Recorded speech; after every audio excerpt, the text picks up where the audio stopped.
శ్రీమహాగణాధిపతये నమః. సదాశివసమారంభాం శంకరాచార్యమధ్యమాం అస్మదాచార్యపర్యంతాం వందే గురుపరంపరాం. శ్రీమాత్రే నమః. ప్రేక్షకులందరికీ స్వాగతం.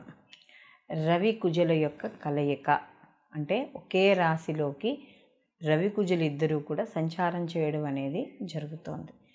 ఇది మనకి ఏదైతే ఫిబ్రవరి 5వ తారీఖు వరకు కుజుడు మనకి ధనుస్సు రాశిలో ఉండి తదనంతరం మకరంలోకి ఈయన ప్రవేశించడం అనేది జరుగుతుంది. ఈ మకరంలో ప్రవేశించడం అనేది కుజుడికి ఆ యొక్క స్థితి ఏదైతే ఉందో, ఆ యొక్క స్థానం ఏదైతే ఉందో అది ఉచ్చస్థితిగా చెప్పవచ్చు. అయితే కుజుడికి అక్కడ శనికి ఇద్దరూ కూడా శత్రువులు, మిత్రక్షేత్రం అయితే ఏమీ కాదు. ఇదే సమయంలో అక్కడ ఆల్రెడీ రవి సంచరిస్తూనే ఉన్నాడు మకరంలో. అయితే ఇక్కడ రవి కుజులు ఇద్దరూ కూడా మనకి మకర రాశిలో సంచారం చేయడం అనేది జరుగుతోంది. సహజంగా రవి కుజులిద్దరూ కూడా మిత్రులైన కుజుడికి ఉచ్చక్షేత్రం అయినా కూడా మనకి అక్కడ చూసుకున్నప్పుడు రవి కుజులు ఇద్దరికి కూడా మనకి ఒకే నక్షత్రంలో ఏమీ ఇద్దరూ సంచారం చేయడం అనేది జరగట్లా, విడివిడిగానే ఉన్నారు మనకి.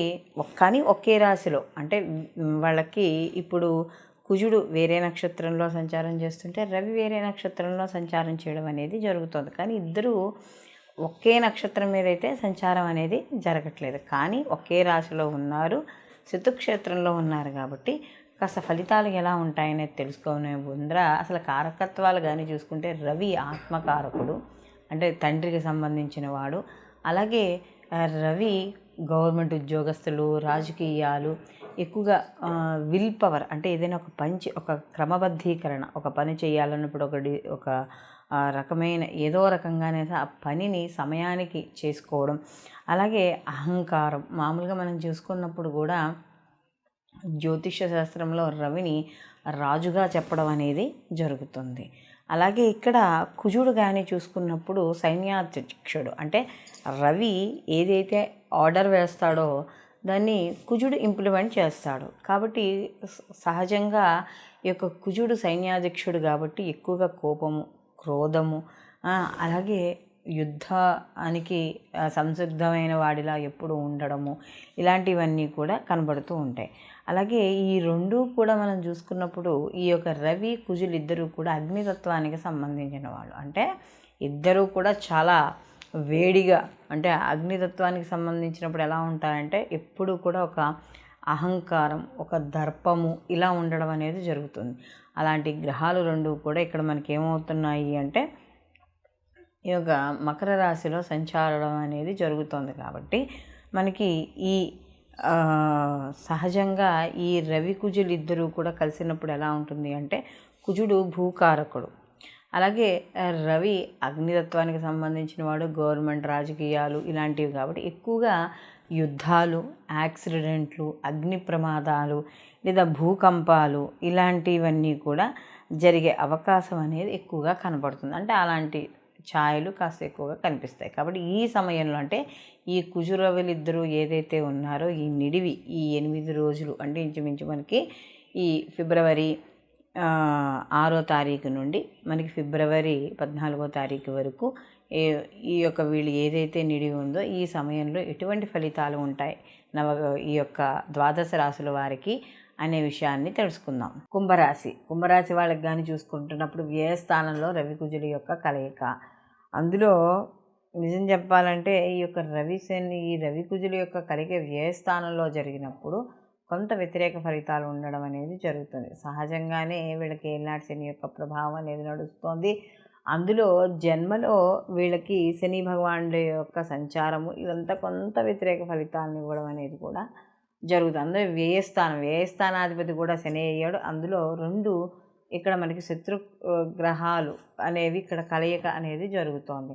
అయితే ఇక్కడ ఎప్పుడైతే ఈ రవి కుజుల యొక్క కలయిక జరిగిందో వ్యయస్థానంలో కాస్త ఆరోగ్యపరంగా కాస్త ఖర్చులు అధికంగా ఉండడము ఇలాంటివి ఎక్కువగా కనపడుతూ ఉంటాయి. అయితే ఇక్కడ వ్యయస్థానంలో గ్రహాలు 2 పాపగ్రహాలు ఉన్నాయి కాబట్టి కాస్త వీళ్ళు ఏదైనా భూములు కొనుగోలు అమ్మకాలు చేసేటప్పుడు కానీ, ఏదైనా కాంట్రాక్టులు చేసుకునేటప్పుడు కానీ ఇలాంటి విషయాల్లో కాస్త జాగ్రత్త అనేది వహించాలి. అలాగే ముఖ్యంగా చూసుకున్నప్పుడు వీళ్ళకి ఆరోగ్య విషయాల్లో కూడా మధ్య మధ్యలో కాస్త జాగ్రత్త అనేది వహిస్తూ ఉండాలి. ఎందుకంటే వీళ్ళకి కానీ చూసుకున్నప్పుడు ఈ కుంభరాశి వాళ్ళకి దశమాధిపతి అయిన యొక్క కుజుడు కాబట్టి ఈయన రాజ్యాధిపతి కూడా అవుతాడు. అంటే వృత్తి ఉద్యోగ విషయాల్లో కూడా కాస్త జాగ్రత్త అనేది మాత్రం తప్పకుండా వ్యవహరించుకోవాలి. ప్రయాణాలు అధికంగా చేయడం అనేది జరుగుతుంది. ప్రయాణాల్లో కూడా అలసటలు అనేవి కనబడతాయి. అయితే కాస్త అప్పుడప్పుడు బంధువులతోనూ మిత్రులతోనూ చిన్న చిన్న మనస్పర్ధలు అవి వచ్చే అవకాశం అనేది ఉంది. కాబట్టి ఇలాంటి విషయాల్లో జాగ్రత్త వహించండి. కాస్త వృత్తి ఉద్యోగ వ్యాపార పరంగా ప్రయాణాలు అనేవి చేస్తారు.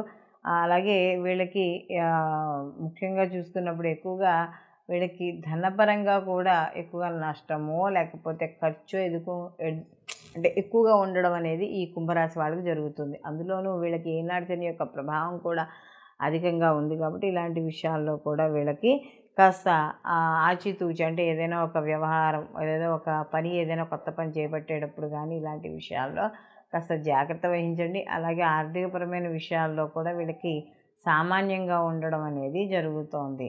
కాబట్టి ఇలాంటి కుంభరాశి వాళ్ళు మరిన్ని మంచి ఫలితాలు పొందడానికి వీళ్ళు ప్రతి నిత్యము కూడా సుబ్రహ్మణ్య ఆరాధన చేసుకుంటూ ఉండడం, అలాగే ఇక్కడ దీనితో పాటుగా సూర్యభగవానుడికి ఆదిత్య హృదయ పారాయణ చేసుకోవడం, ఈ ఏదైతే సమయం ఈ నిడివి సమయం ఏదైతే ఉందో ఆ సమయంలో కాస్త ఆ సమయంలో వచ్చే ఆదివారం రోజు కాస్త పరమాన్నాన్ని బెల్లపరమాన్నాన్ని చేసి కాస్త గుళ్ళో ప్రసాదంగానైనా పంచిపెట్టడం లేదా ఇంట్లో మీరైనా చేసుకుని ప్రసాదంగానైనా స్వీకరించుకొని తినడం అనేది జరగాలి. ఈ రవి కుజుల యొక్క కలయిక కానీ చూసుకున్నప్పుడు మనం మొదట్లోనే చెప్పుకున్నాం, ఈ రవి ఆత్మకారకుడు కుజుడు వచ్చేటప్పటికి మనకి సంజ్ఞాదక్షుడు అని. సహజంగా ఈ సమయంలో జరిగే ప్రకృతి వైపరీత్యాలు కొన్ని జరుగుతూ ఉంటాయి. అలాగే సహజంగా మానవ తప్పిదాలతో జరిగే ఇబ్బందులు పొరపాట్లు కూడా జరుగుతూ ఉంటాయి, అందులో శత్రుక్షేత్రంలో కాబట్టి. అయితే ఇవి గోచార ఫలితాలుగా మనం తీసుకోవడం అనేది జరుగుతుంది. అంటే మనకి ఈ గ్రహాల ప్రస్తుతం ఏవైతే గ్రహాలు ఉన్నాయో ఆ గ్రహాల యొక్క స్థితిని బట్టి మనం చెప్పుకునే ఫలితాలు గోచార ఫలితాలు. ఇలాంటి గోచార ఫలితాల్లో మనకి మంచి చెడు రెండూ ఉంటాయి. అంటే కొన్ని రాసుల వాళ్ళకి శుభ ఫలితాన్ని, కొన్ని రాసుల వాళ్ళకి ఆ గ్రహాల యొక్క స్థితిని బట్టి అశుభ ఫలితాలని ఉండడం అనేది జరుగుతుంది. అయితే ఇక్కడ మనకి ఈ గోచార ఫలితాలతో పాటుగా జన్మ జాతక ఫలితాలు కూడా తప్పకుండా పరిశీలనలోకి తీసుకోవాలి అని చెప్పడం అనేది జరుగుతుంది.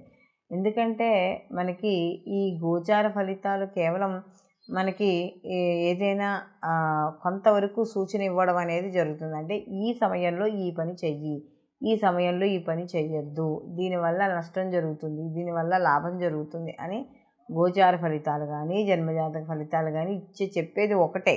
అయితే ఇక్కడ గోచార ఫలితాలతో పాటుగా జన్మజాతక ఫలితాలు అనేవి తప్పనిసరిగా పరిశీలనలోకి తీసుకోవాలి. ఎందుకంటే ఇక్కడ మనకి ప్రభావం అనేది గోచారంతో పాటుగా జన్మజాతక ఫలితాల్లో కూడా ఉంటుంది. అంటే వాళ్ళకి జరిగే మహర్దశలు కావచ్చు, అంతర్దశలు కావచ్చు, ప్రత్యంతర్దశలు కావచ్చు, ఈ వీటితో పాటుగా కొంత కర్మ ఫలితం కూడా మన మీద ఉండడం అనేది జరుగుతుంది. కాబట్టి ఇక్కడ ఈ మనకి ఇప్పుడు మనం చెప్పుకునే రవి కుజుల యొక్క కలయిక వల్ల అనేది కొన్ని రాశుల వాళ్ళకి శుభ ఫలితాలు, కొన్ని రాశుల వాళ్ళకి మిశ్రమ ఫలితాలు, కొన్ని రాశుల వాళ్ళకి అశుభ ఫలితాలు ఉండడం అనేది జరిగింది. కాబట్టి వీళ్ళందరూ కూడా అంటే కామన్గా చూస్తున్నప్పుడు ఈ రవి అనేది మనకి ఆరోగ్య ప్రదాత.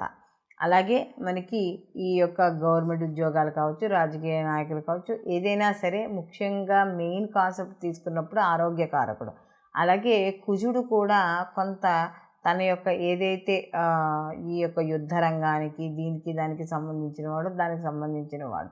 కాబట్టి ఇలాంటి గ్రహాలు ఈ రెండు గ్రహాల యొక్క కలయిక వల్ల కూడా కొంత చిన్న చిన్న ఇబ్బందులు అనేవి ఏర్పడతాయి. అంటే ఈ ఏదైతే కుజుడికి సంబంధించిన భూముల్లో వ్యాపారాలు కానీ ఇలాంటివి చేసే వాళ్ళందరికీ కూడా కొంత కలిసి రావడం, అంటే ఉచ్చస్థితే కదా, కొద్దిగా కలిసి రావడం అనేది జరుగుతుంది.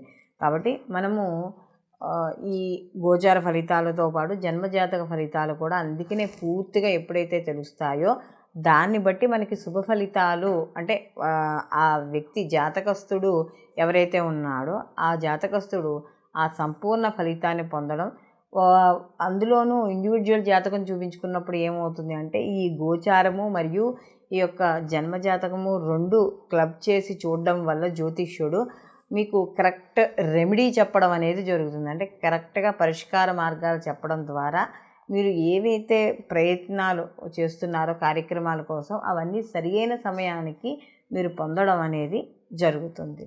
సర్వేజన సుఖినో భవంతు. లోకా సంస్థ సుఖినో భవంతు.